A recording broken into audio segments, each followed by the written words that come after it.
male and female. I can appreciate a good looking guy and I can appreciate a good looking woman.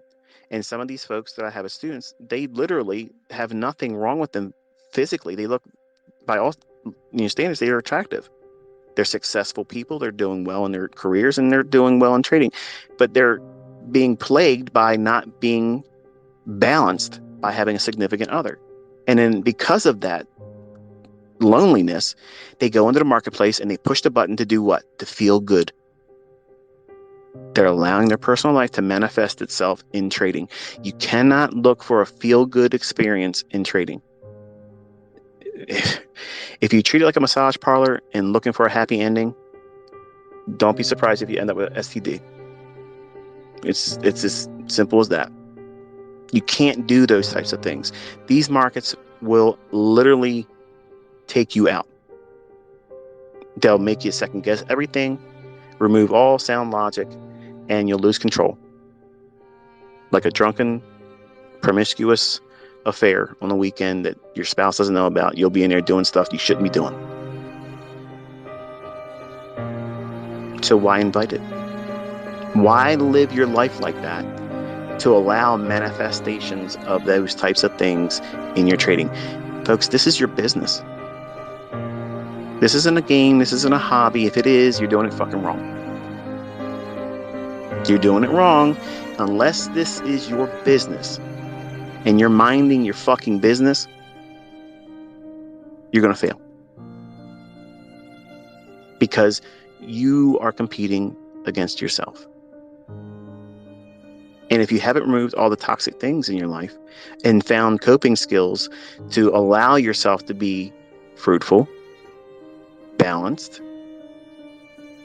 productive, disciplined, do this, don't do that. If you can't do those things in your personal life, you sure as hell ain't going to do it in trading. Who's managing you?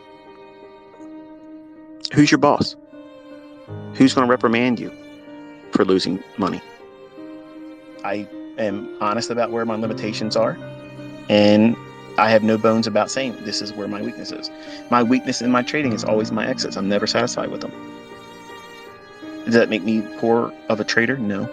It means I'm honest. It means that I do have weaknesses. I just don't know how to make them better than they are. And when you have frailties, you have to embrace them. Don't try to hide from them. Because the fact that you're trying to hide from them is the same thing that causes everyone to have drawdown, blowing accounts, because you're trying to do what? You're trying to avoid that losing trade. That one singular event where it's now taken something from you. You're trying to avoid that. And the fact you're trying to avoid that singular transaction turns into a series and chain of them, then your account's blown. Because you've ramped up your emotional and psychological impact. You've done that to yourself. That singular trade that was a losing trade, you made it now more significant. That trade cheated on you. That trade went outside of the relationships and the boundaries you set for it. And now you feel betrayed. So what do you want to do? You want revenge. You want to go find that motherfucker that cheated on you. And you go out there and you go into the marketplace looking for him. And you don't find them. You find somebody else. And they take again from you. And they take again and again and again. And you're hurt more each time. And it revs up that emotional and psychological impact. And you want it to go away. You want to feel victory. You want to feel like you've done the right thing. Because if you win, you've done the right thing. In your mind, that's what you're going to tell yourself. If you get the money back, you've done the right thing. And you didn't learn anything from that. When you should have said, stop it. This hurt me. I'm going to take a step back and heal. I'm not going to be in a rush to get into a new relationship, a new trade. But it's not comfortable waiting around for Mr. Right or Miss Right. Hardships. You're going to have issues where, you're going to feel like you got it figured out. You'll have a week or two, maybe even a month, where you just did everything right. And this is where you get in trouble, young men. You think that you got it all figured out, and then you have a losing trade. And it might not even be a significant loss. It might be something so small, 0.5% or whatever. You save the stop from getting hit full on. Like you had a 1% risk or 2% risk, and you saved it from getting knocked out, but still it's a loss. Now, you're not looking at the fact that you were able to mitigate the total 1 or 2% hit to your account because you protected the stop loss. You saw it was going to turn on you. You closed it before it went to your stop. That's commendable. That's a skill set, not to promote the idea of paranoia, but if you're beginning to trade with live funds, if you do that initially and you are aggressive about cutting your losses, that alone would probably keep you alive long enough to find a way to grind through the adversities. Because when you get a real good winning trade, it doesn't wait around. It just takes off. It just runs. But the problem with this business is you want to second guess yourself so much because you're trying to avoid losing. This is the number one characteristic of a losing trader. You're willing to hold on to a losing or questionable trade. Come hell or high water, you'll hold that. It isn't moving like you wanted it to, but damn it, you're not letting go of it. Because what happens if you close it and it runs in your favor? What happens if you're fucking wrong and you just held on to it too long? That's what usually happens. See, if your trade is right, it's going to show you right away. Well, the perception of others about them. That's what they're trying to have new equity highs in that. And that's the problem. When you go out and you start challenging people, especially people that's been doing it a long time, and you can't bring those results, that will rattle you, especially if you're a male. A male takes that personal. Again, it's like you're saying that they aren't that large downstairs. That's how they'll take it. That's what it feels like for a man in trading. If they are sizing up with someone else, or someone else is calling them or tapping them on the shoulder, that feeling of, I got to live up to that. Because what if everyone else thinks that I can't do this and can't do that? And then what they do is they start doing things that they can't really do. And they are regretting it. My FX books, announcing they're going to do funded challenges, all that kind of stuff. Don't do those things. If you don't do those things, I guarantee you your results will be phenomenal, because you're placing no image in the results. You have no expectations held of yourself. You're not saying, I have to hit 20%. I got to do 10% a week. I got to do 100% in a month and a half or 2 months. All those types of goals are stupid. If you haven't been trading for at least 3 years and you're trying to do stuff like that, you're really making it more difficult than it needs to be. Versus, what happens if you just try to make 2% a week? Would you be happy if you had a funded account with, I don't know, $100,000 and you tripled it over the course of a year? I mean, how many of you would be like, fuck you, I don't want $200,000. Are you crazy? $200,000? What the hell would I want to have $200,000 for? That's insulting, ICT. Why would you even ask me that? That's what some of you are basically saying without saying those words. Because you want to double your account every month. What would $200,000 a year do for someone like yourself? Would it change your comfort? Would it make things a little bit easier? How about get yourself out of debt? Well, you don't have to work very hard to get that kind of result. It's very small little micro moves that you have to do. But when you make them for the week, you have to stop. Don't place any more Olympic feats on top of you.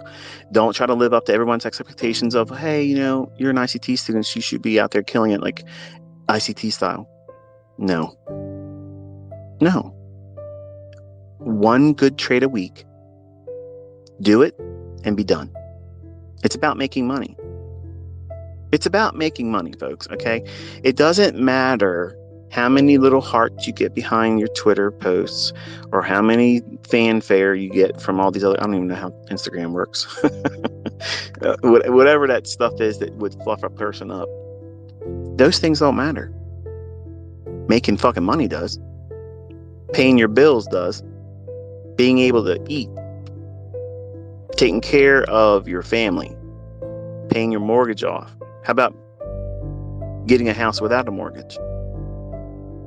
Paying your car note off so that way you don't have to make any payments. New set of duds. Clothes. Doing something for someone that wouldn't expect it. Those types of things. That right there, that is a real motivator. Coping skills, going through the processes that I've taught in great detail on my YouTube channel. But the problem is, you're one of those individuals that want ICT to get right to the point. The point is, you don't listen. That's the point. The point is, you don't fucking listen. You're not trying to take good advice, and you just want to do it your way. You want Burger King fucking mentorship. Okay, have it your way. Well, have it your way mentorships don't make millionaires. That's the way that works. Okay, it creates emotionally charged traders that hold on to losing trades too long. And then when they fail and blow up in your face, that creates that loser cycle where you want to try to get it back right away. You know what that means? You're going to lose more fucking money. And it just keeps repeating and repeating. And then finally you blow your account. And then what happens? You beat yourself up. Because you're going to look at the trades and say, why the hell did I even do that? There was nothing in the market. Why did I buy that? There was no fair value gap. There was no order block. It didn't even take sell side liquidity. What the fuck was I doing? You're chasing emotional charges that you put behind that decision. You completely abandon all reasoning and why you even are trading. You're not the only one that's done that. Everybody does that. Everybody does it. Why? Why is it so hard? Because you're competing with yourself. You have to live with yourself. You have to wake up in your own skin tomorrow and the day after. And the decisions that you make today and yesterday and what you'll make tomorrow come with consequences. And see, you want consequences to be sugar-coated, almost orgasmic in trading. You want them to be happy endings. Not to sound crude, but that's what you really want. You want a chance meeting with a stranger and a knock on your bedpost. That's what you want. You want every night to be a one-night stand and it's all good, feel-good moments. I'm sorry. Sometimes you're going to wake up next to a hand grenade. And this is the way it is. And you are going to hurt yourself. But you got to say, look, you know what? I got pip drunk. I made some poor decisions. Thankfully, I'm not married to this person. And just slip out before they wake up. And just live on, continue to trade and try not to do that same thing again. And this goes for both the ladies and the men. You know what I'm talking about. Somebody just whispered, I just did that last weekend. How's he know? I'm watching. I got my eyes on you. But the reason why it's so difficult trading is because you're competing against a fucking savage in the making. You are such a formidable adversary that you alone are the one that's holding yourself back. Nobody else is holding you back. These yahoos on the internet that say what you're trying to learn doesn't work and all that didn't stop you. People commenting saying, oh, well, you're doing this and you're doing that. This is the real way of doing it. That doesn't motivate you to go chase that stuff. You're sticking to this. But you're the adversary. If you take the energy that you place in worrying about stupid shit and people that don't matter, and you apply it to yourself and how you can build yourself up so that way you could be useful to yourself and your friends and family that are worth being around. Yes, I said that because there are family members that you shouldn't have in your small circle. And when I cut those out of my life too, man, happiness. Because I'm going to tell you something. When you start making lots of money, your fucking family does not like that. They don't like that. They're going to look at you and say, you know what? This motherfucker here, I never noticed this bitch has an ego problem. Look at him. He's buying these cars. Now, I didn't drive my car over to their house. I didn't say, this is how much I pay for my car. They just found out I bought these cars. This motherfucker, look at him. Now, these are my family. I'm a young guy. I'm trying to do what makes me happy as a young man. And I had family members literally get a case of the ass because I was enjoying what I was able to do. Your friends, don't be surprised if they don't like the fact that you're successful. And they're going to be spiteful because they are too fucking lazy to do the same things that you're willing to give yourself a chance to work and grind through. Success is not something that falls in your lap. You got to work for it. And that means that you got to take your attention away from stupid, silly shit and stupid, silly people and apply it to hard work and be diligent about it and show up every day. And when you do that, results will come. And you're going to find out who your real friends and family are. Because the ones that really love you, they're going to say, you know what?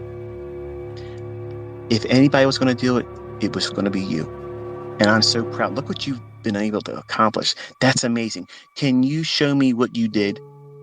Not, look at you, motherfucker. You think you're better than me? Hey, if you got all that money, why don't you give me some? I heard more of the latter than the first. Why the fuck are you going to let people that are not successful tell you how to live your life and give you advice? Or if they tell you something, why are you allowing that to drain you or make you doubt what you're doing this for? If they're not better than you are in success, have more than you, earn more than you, and able to do what you're doing right now better than you, their fucking opinion doesn't matter. Love them from a distance. That's what I did. I didn't disown them. I just simply did not invite them into the conversation of my personal life, how I should live it, and what I should do with my personal wealth, period. You didn't help me. You didn't encourage me to make this fucking money. You sure as fuck are not entitled to tell me how to spend it. Now, out of context, that would sound like, damn, this guy's arrogant. No, I'm being real. If you were in my situation, that's how you would think about it too. Whose business is being ran here? Mine. Nobody runs my business. You didn't build it. You didn't take the risks to grow it. You weren't there to console me when I was blowing my accounts. You weren't there to encourage me to say, hey, keep going. None of that was seen by my family members. None of my friends did that either. And you're going to experience the same fucking thing. And guess what? Relish in it.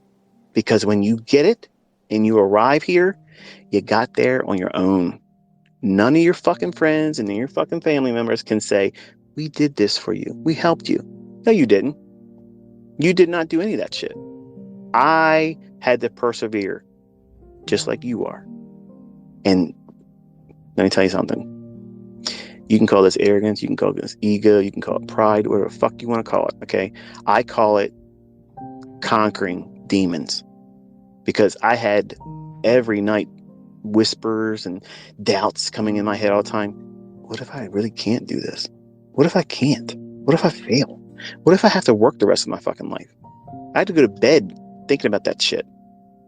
You know what I go to bed thinking about now? Man, I didn't have to do this today. Man, I didn't have to do that today. I look around, I see everybody else flipping out, driving around, losing their fucking mind. Traffic. I don't have to go through that. I don't have to go through that. I'm 50 years old. I don't have those cares in the world. And I want all of you to have that. I want you to have that. That's not privilege. Let me tell you something. I had to work my fucking ass off for this. I had to work. I had to work to make this work for me.